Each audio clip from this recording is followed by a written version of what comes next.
Bienvenidas, bienvenidos a Derecho a Saber, un programa del Instituto Nacional de Transparencia, Acceso a la Información y Protección de Datos Personales, el INAI.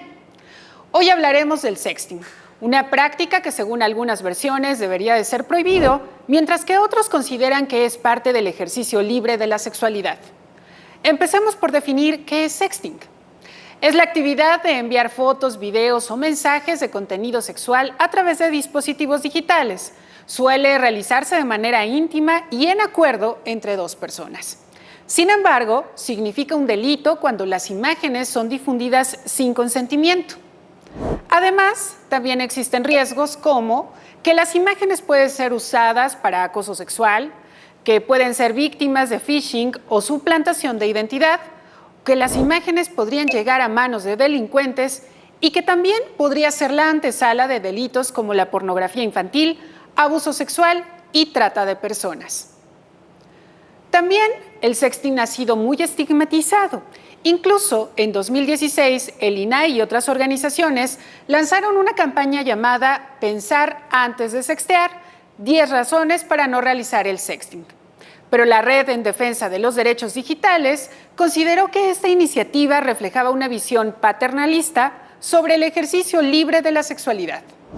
Y justamente para hablar de esto nos acompaña Grecia Macías. Ella es abogada de R3D. Grecia, muchísimas gracias por acompañarnos hoy. Muchas gracias por invitarme, Nayeli.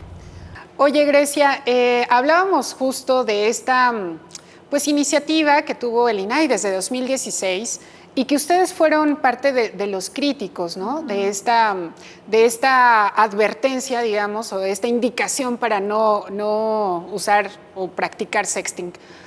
¿Cuáles son los argumentos que ustedes quisieran exponer o expusieron desde entonces respecto a esta práctica, Grecia? Bueno, es que cuando hablamos de sexting es una forma en la que se manifiesta la sexualidad de las personas, ¿no? Y si estamos hablando de un país donde se protege y se respeta el libre ejercicio de la sexualidad de las personas, eso debe de implicar en todas las distintas herramientas o entornos, incluyendo herramientas digitales, ¿no? Incluyendo el sexting, que vaya, o sea, puede ser desde mandar solo mensajes hasta mandar fotos en específico, pero realmente depende, o sea, si la persona quiere ejercer su sexualidad de esa manera, tiene derecho a hacerlo, ¿no?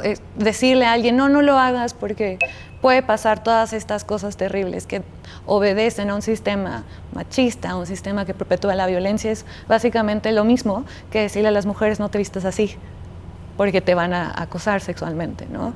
Entonces, si lo vemos desde esa óptica, pues evidentemente cuando escuchas como estigmatización del sexting es como, no, a ver, no le eches la culpa a las personas que solo quieren ejercer su sexualidad o muchas personas que son víctimas. Es una manera incluso también de revictimizar a quienes han sufrido este tipo de violencias en específico, ¿no? Por decirle, bueno, tú lo hiciste, ahora es tu responsabilidad. Exacto. Sí, que básicamente también es como cuando tú lo provocaste, ¿no? Ajá, este argumento machista. Es el mismo argumento y todo esto pasa porque la violencia digital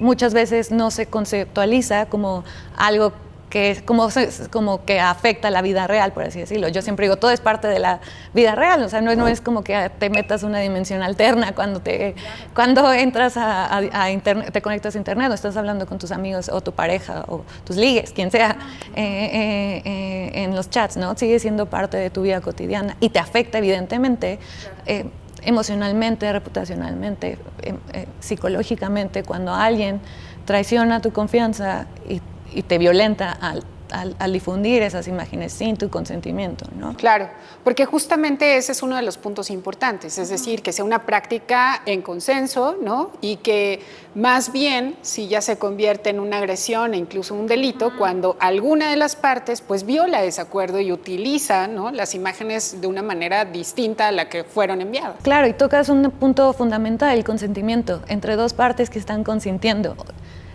Cuando hay consentimiento libre, expreso, vaya, de ahí en fuera todo lo que el cielo es el límite, ¿no? Pero justo una vez que ya se violentó ese consentimiento, esa confianza, es donde justo podemos hablar de este tipo de violencias. Antes solo es una forma más de estigmatizar la sexualidad, en especial a las mujeres, como desproporcionadamente pasa. Es como, bueno, es que ¿por qué tú quisiste mandar esas fotos, no? ¿Por qué te pusiste en esa situación? O es otra vez una forma de controlar en cómo nosotras o nosotros expresamos nuestra sexualidad. Así es. Y además, Grecia, también en R3D siempre nos dan recomendaciones, ¿no? de cuidado, de protección de nuestros datos, etcétera. ¿También habrían algún tipo de recomendaciones para pues, poder hacer sexting de manera segura, ¿no? Sobre todo con nuestros datos, etcétera? Sí, pues mira, yo tengo un lema que es como haz sexting seguro o manda nudes seguras. Evidentemente, como todo, como incluso cuando ejerces actos sexuales en el plano material, todo tiene un riesgo, ¿no? Claro. Pero pues tú ya, nosotros te damos herramientas para pues que tú puedas manejar esos riesgos. Pero otra vez, bajo que tú no es tu responsabilidad si la persona traiciona esa confianza, ¿no? Ahora, cabe mencionar que incluso no es la única forma en la que sucede este tipo de violencia digital, ¿no?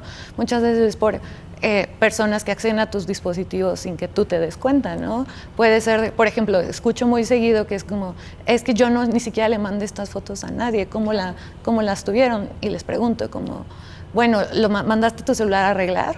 Me dijo, ay, sí, recientemente. O, por ejemplo, ¿acabas de vender tu celular? Sí, ¿lo borraste bien? ¿Eliminaste toda la información correctamente con un borrado específico que se tiene que hacer, no solo de fábrica, tiene que hacerse todo un procedimiento antes? No, pues no. Digo, bueno, es que creo que quizás por ahí pudo haber una forma en la que alguna persona retomó. Ajá, no es la culpa de la persona, evidentemente, pero justo son como estas herramientas que le podemos dar a las personas para decir, mira, si quieres hacer sexting seguro, puedes usar distintas apps. Yo recomiendo, por ejemplo, una app que esté cifrada de extremo a extremo, porque así evita como que otros agentes externos que ni siquiera forman parte de la conversación y no tienen este consentimiento entren a ver los contenidos. Entonces, en estas apps de extremo a extremo pueden ser, de cifrado extremo a extremo, puede ser, por ejemplo, Signal, que es mi favorita. Signal o incluso WhatsApp ha mejorado un poco el cifrado. Y también, o Telegram, mucha gente lo usa, pero siempre y cuando en Telegram sea el chat seguro, que es uno que la puedes identificar porque tiene un como candadito en específico. Esa es la única versión de Telegram que está cifrada. Ahora, también puedes pedir que los mensajes se desaparezcan cada cierto tiempo, que solo se puedan ver una sola vez, ¿no? Y eso limita como como las facultades de la otra persona de almacenar la información. Aunque almacenarlo sin tu consentimiento ya sería una violación de esa confianza, pues tú justamente das como herramientas para prevenir que una persona quiera hacer esto, ¿no? Sin tu consentimiento. Y lo otro... También, por ejemplo, hay formas en las que tú al momento de mandar la foto, pues recomendamos como que no hagas cosas, bueno, como tú quieras, pero de preferencia que no te hagan, no dejar como rasgos que te hagan identificable, por ejemplo, tapar tatuajes o no mandar fotos con tu rostro en específico o con un fondo que no se pueda decir como, sí, claro, es de la casa de tal, ¿no? Sí, claro. Entonces, porque en caso de que muchas veces como las razones por las cuales se difunden también es como para aparejarlo con la identidad de la persona, claro, y así violentarla también, ¿no? Es como una especie de como exhibirla, ¿no? Exhibirle. Entonces, como bueno, para prevenir eso, pues justo puedes como no mostrar tu cara, tapar tus tatuajes, cualquier lunar, además. Y cosas identificables. Cosas identificables.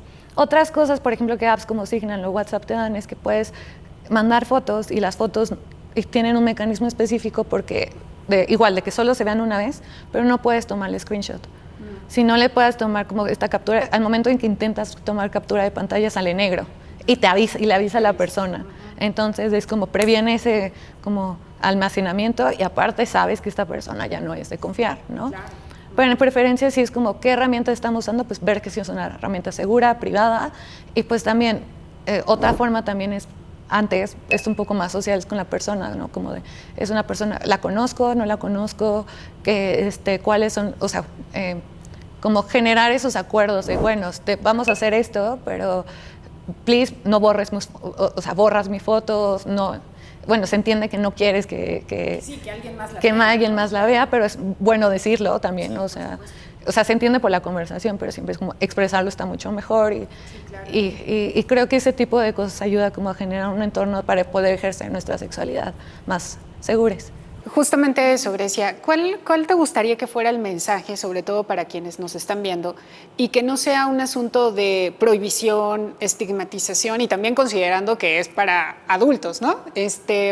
Y en ese sentido, Grecia, ¿cuál sería? Pues creo que el principal mensaje que quisiera darles es como no siéntanse libres de usar las herramientas de ejercer su sexualidad como se les pegue la gana, como ustedes prefieran, como ustedes se sienten más cómodas, cómodes. Porque también, por ejemplo, ha habido ejercicios donde la gente se toma fotos desnudas y les gusta también como verse y es una forma también de, no solo de temas de como compartir tu sexualidad con alguien más, sino también como de empoderarse o sentir como, es una forma de sentirme a gusto con mi cuerpo y demás, ¿no? No hay ningún estigma detrás de hacerlo y si la gente busca hacerlo es igual como muchas personas en los mismos sistemas de machismo, racismo, todos los sistemas de opresión juegan, también quieren jugar un papel aquí y es como, pues justo decir, tú eres libre de ejercer tu sexualidad como se te pegue la gana.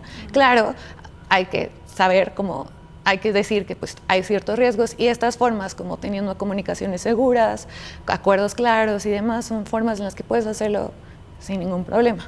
Claro, perfecto. Grecia, ¿alguna otra cosa que te gustaría agregar? No, creo que ya. Perfecto. Pues muchísimas gracias por habernos acompañado y de verdad por darnos esta información que es sumamente valiosa y que sin duda puede ayudar a quien nos está viendo. Muchas gracias por la invitación. Gracias, Grecia.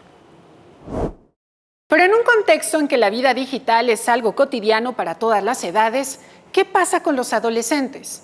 Aquí unos datos. La Asociación Guardianes, dedicada a prevenir el abuso sexual, indica que 2 de cada 10 adolescentes han practicado sexting por iniciativa propia sin tener consecuencias. Sin embargo, el estudio Hábitos con las redes sociales indica que los menores de edad tienen miedo a que filtren sus contenidos sexuales. De hecho, las personas de entre 13 y 30 años son quienes practican sexting con más frecuencia y son también el sector más vulnerable para ser víctimas de algún delito. ¿Qué pasa con el sexting entre adolescentes?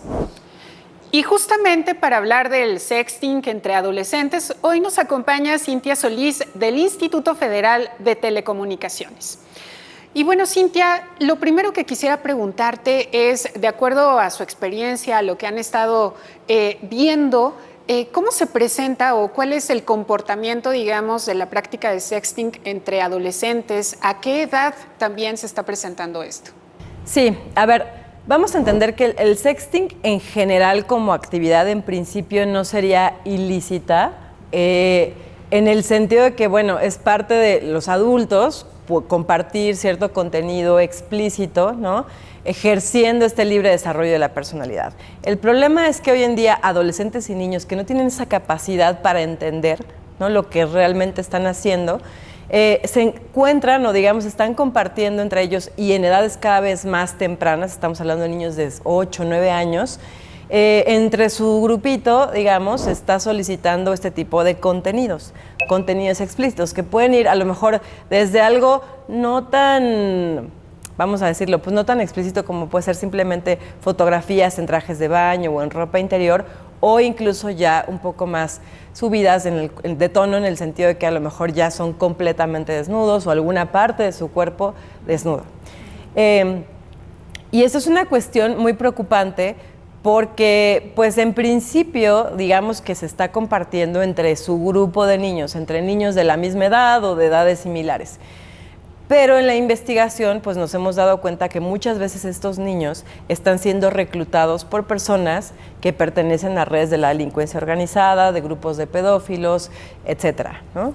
Y entonces es una situación muy preocupante que está pasando hoy en día en nuestro país. No es como algo que va a pasar en el futuro, es una situación que está sucediendo ahorita en escuelas de todo tipo de niveles económicos, ¿no? Cintia, ¿y cuáles serían las recomendaciones, sobre todo para madres, padres de familia, respecto a este tema? Lo principal, yo creo, que esto se ha dado porque no hay una integración familiar y los papás no hablamos o no estamos hablando de este tipo de temas con los niños y los adolescentes. Al final, esto está pasando porque todos cuando somos niños o adolescentes queremos pertenecer, ¿no?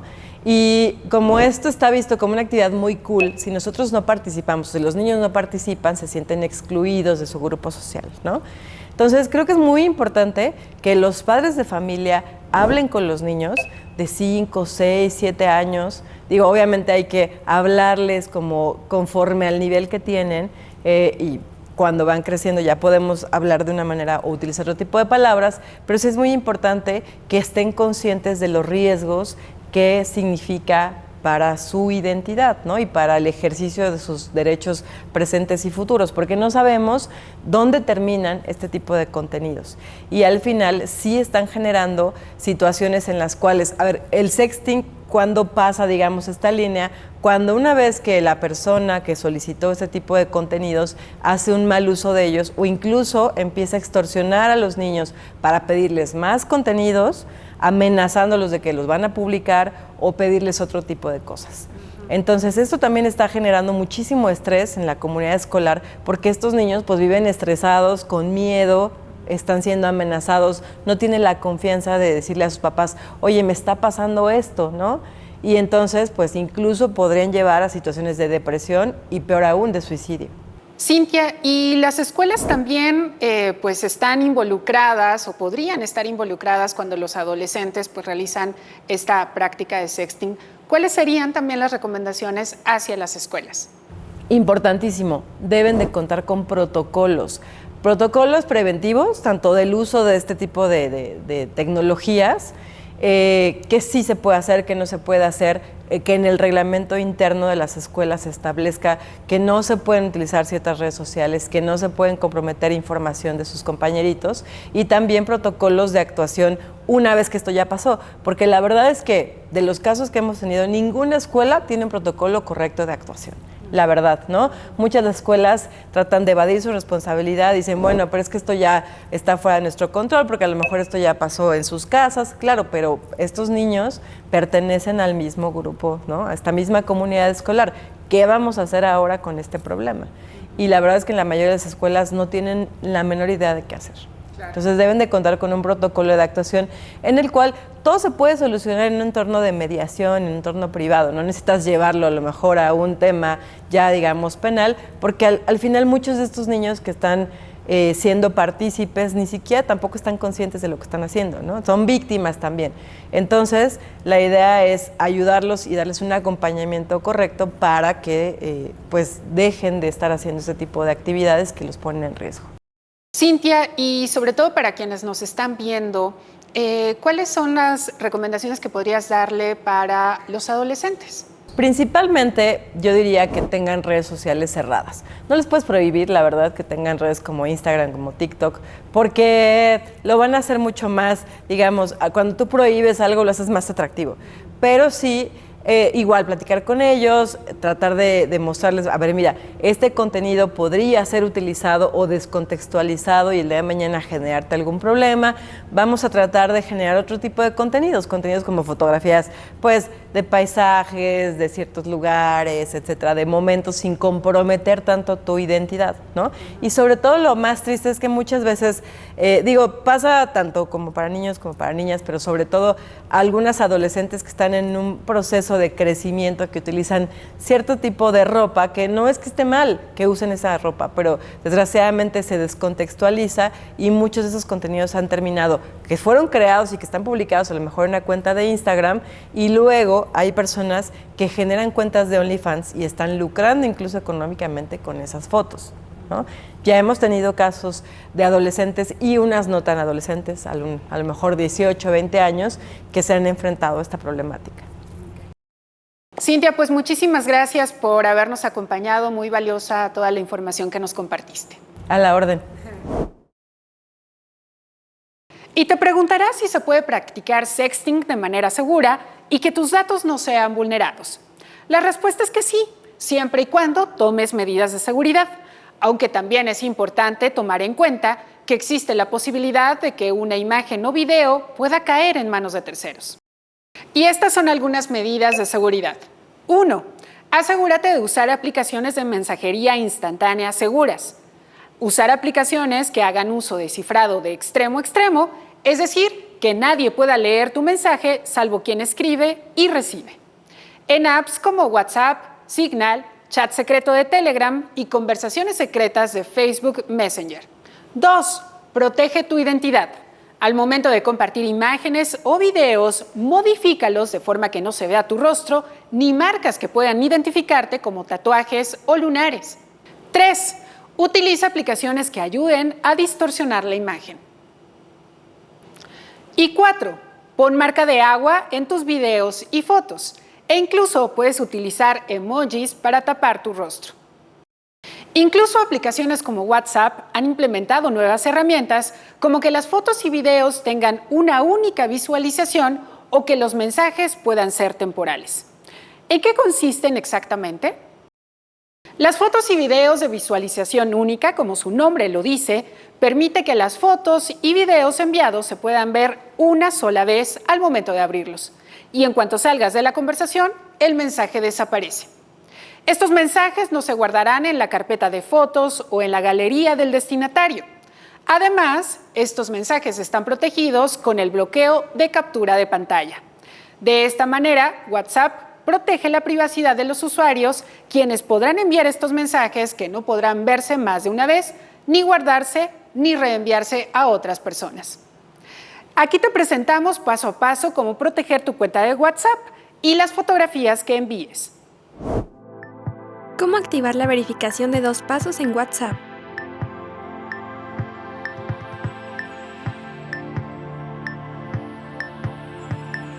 Abre la configuración de WhatsApp.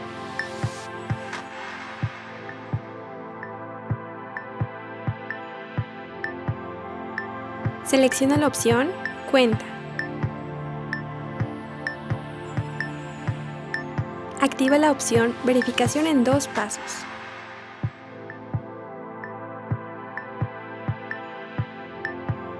Coloca una clave PIN y confirma.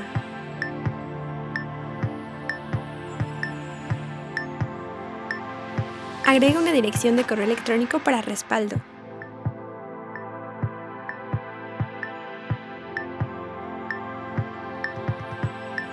Guarda y presiona OK.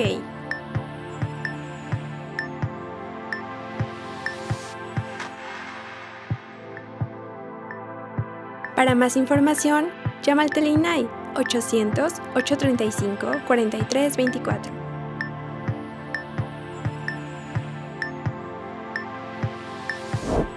Desde 2018 entró en vigor la Ley Olimpia, que castiga el acoso digital y tipifica como delito contra la intimidad sexual grabar, tomar fotos o difundir imágenes o mensajes de contenido sexual sin consentimiento. De hecho, esta ley se logró gracias al activismo de Olimpia Coral, que en 2012 fue víctima de su pareja, quien sin su consentimiento filtró un video íntimo. Olimpia se vio abrumada, deprimida e impotente porque la ley no la protegía, pero emprendió la lucha contra las limitaciones legales ante este tipo de agresión y que resultó en la Ley Olimpia. Y para seguir hablando de este tema nos acompaña Luis Ricardo Sánchez, él es director general de normatividad y consulta del INAI. Luis Ricardo, bienvenido, muchas gracias por acompañarnos. Al contrario, Naye, gracias a ti y gracias a todas las personas que nos están. Muchas gracias, Luis Ricardo. Oye, bueno, ya hemos abordado mucho acerca de sexting y de los pros, los contras, estigmatización, etcétera. Pero, por ejemplo, ¿qué puede hacer el INAI justamente para proteger nuestros datos? Que al final el sexting se trata de eso, ¿no? De una interacción, del envío de archivos y que en este caso, pues queremos que se mantengan en la intimidad, pero que pues a veces, cuando ya se convierte en delito, pues alguien hace mal uso de él. En este punto, digamos, ¿cómo interviene el INAI o qué puede hacer el INAI? Pues Naye, creo que aquí previamente es importante también señalar que el derecho a la protección de datos personales va muy vinculado con lo que es el derecho a la privacidad, un derecho que para muchos inclusive es un derecho intelectualizado, importado, pero que habla de nuestra interacción con el entorno. La privacidad implica un ámbito público, un ámbito personal, pero también un ámbito íntimo. Y precisamente cuando hablamos de sexting, estamos hablando de este aspecto más íntimo de las personas.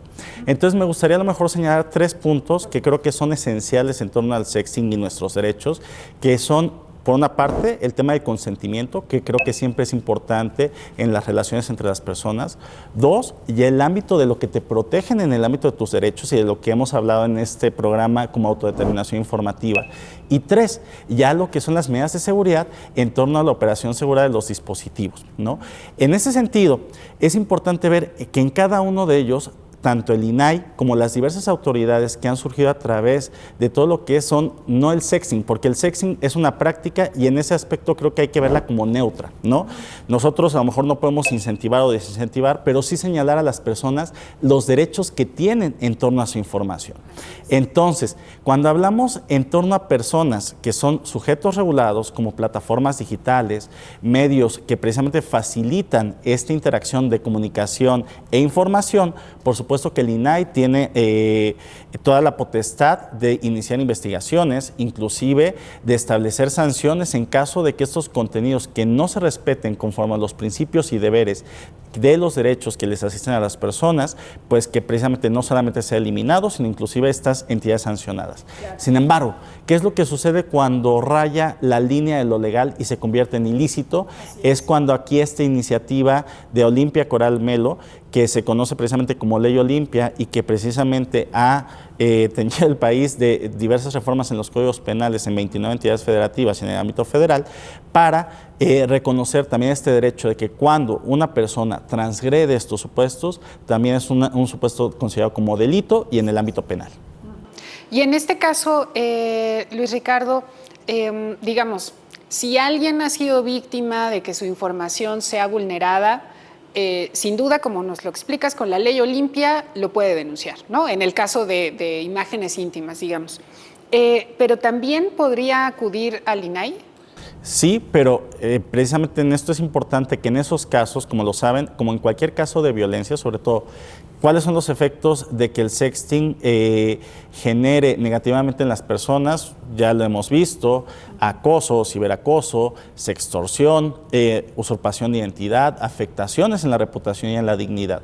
Entonces, dependiendo del tipo de afectación, dependerá que esta persona, o que sea hombre, sea mujer. Recientemente, ayer, 13 de julio, se estableció por parte del módulo de ciberacoso de que, si bien una buena noticia es que bajó ya el ciberacoso en el ámbito del país para 2022, también es cierto es que sigue siendo preponderantemente para mujeres, aunque está equilibrado también con hombres. Estos tipos de violencia digital que surgen a partir de esta ruptura de confianza del sexting, precisamente requieren en principio ayuda, ¿no? Esto siempre es muy importante, que las personas que son víctimas se comuniquen con las personas que les tengan confianza y a partir de ahí valorar la situación, ¿no? Efectivamente, si las plataformas están involucradas, pues precisamente presentar su denuncia ante el INAI, ante la plataforma datospersonales.org.mx, para que se inicie la investigación y que eventualmente las plataformas, de no haber atendido previamente o de estar realizando un tratamiento ilícito, por una parte, por una denuncia o por otra, previo derecho SARCO, y no haber sido atendido a través de protección de derechos, el INAI puede actuar para buscar que la propia plataforma dé de baja la información. Sin embargo, sabemos que todo lo que se suma en el entorno digital a veces es difícil de que se borre. Entonces, aunque tengamos el ámbito de derechos reconocido, también tenemos la realidad que implica que también se tengan que tomar otras medidas. Y ahí es donde, por ejemplo, esa raya se puede cruzar en esos supuestos donde se pierde el control, y precisamente para eso está el ámbito penal, en donde pues lamentablemente eso ya no entra dentro del ámbito del INAI, pero que se cuentan con los medios para que estas personas tengan esos mecanismos para recuperarse y también pues volver a exponerse a la sociedad, porque estas afectaciones se traducen en aspectos que pegan en lo más íntimo de las personas y que en muchas ocasiones requiere también un proceso de recuperación. Claro. ¿Y hay también algún tipo de vínculo, trabajo del INAI con Ley Olimpia o algo al respecto, Luis Ricardo? Claro que sí. Recordemos que en el ámbito digital todos somos datos. Entonces, precisamente el debido tratamiento de datos personales es lo que le corresponde al INAI, porque precisamente sea que forme parte de los supuestos regulados por la ley federal, por la ley general, o de los supuestos también excluidos, finalmente se busca que traigamos una serie de continuidad en la protección. Entonces, esta continuidad en la protección se da a partir del cumplimiento de principios y deberes que establece la ley federal, y precisamente en eso, si bien ya en el ámbito penal ya le corresponde a las autoridades investigadoras como las fiscalías o el Poder Judicial estatal o federal, en el caso de la judicialización del caso, también lo es que estos elementos son prevenibles a través de los mecanismos de un adecuado tratamiento de datos personales por parte de las plataformas y medios que transmiten la información, pero también de cada una y uno de nosotros, que en un ejercicio responsable de nuestra autodeterminación informativa, también determinamos qué compartir, por qué medios y también cuáles son las ventajas y desventajas de optar por una u otra alternativa. Perfecto. Luis Ricardo, pues ¿alguna otra cosa que te parezca relevante que sepamos? Pues creo que es importante que en todos estos supuestos reconozcamos que el imperativo tecnológico siempre va a ser predominante. ¿Esto qué quiere decir? No podemos estigmatizar o no podemos establecer tabús sobre fenómenos que pasan día a día, ¿no? Más bien, en ese sentido, creo que tanto autoridades como sociedad civil, como industria, tenemos que hacer un frente común, sobre todo para generar esa confianza en el entorno digital. Entonces, en la medida que nosotros logremos esta confianza, lograremos también trasladar en el ámbito digital lo que ahorita estamos reconociendo en el ámbito físico, que es el tener esa confianza, el tener esa seguridad y tener la posibilidad de desarrollar libremente nuestra personalidad, amparados por el derecho también. Exactamente. Pues Luis Ricardo, muchísimas gracias por acompañarnos y por esta información tan valiosa. Al contrario, gracias, Naya.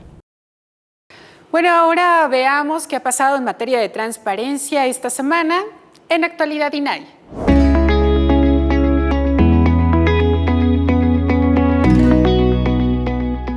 Resumen informativo.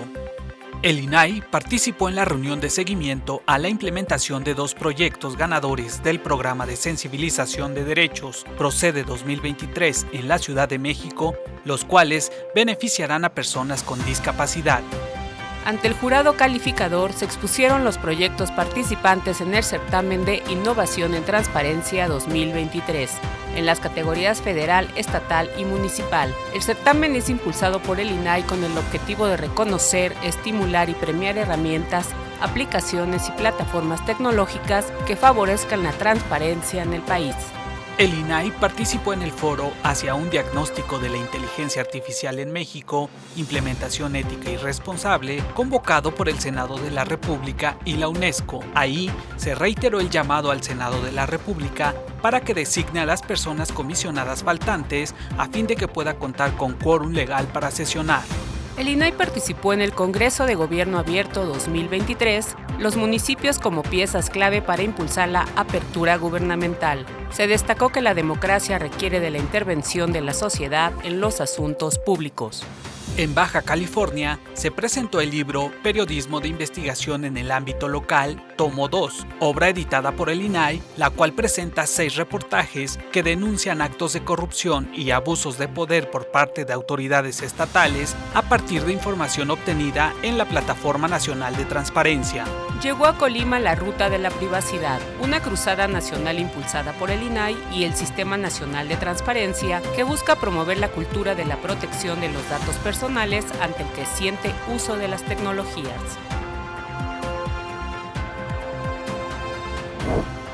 Si te perdiste algo de la información que te hemos compartido hoy, recuerda que puedes ver este y todos nuestros programas en el canal de YouTube del INAI. Muchísimas gracias por habernos acompañado en esta emisión y te esperamos la siguiente semana, porque recuerda que tú tienes derecho a saber.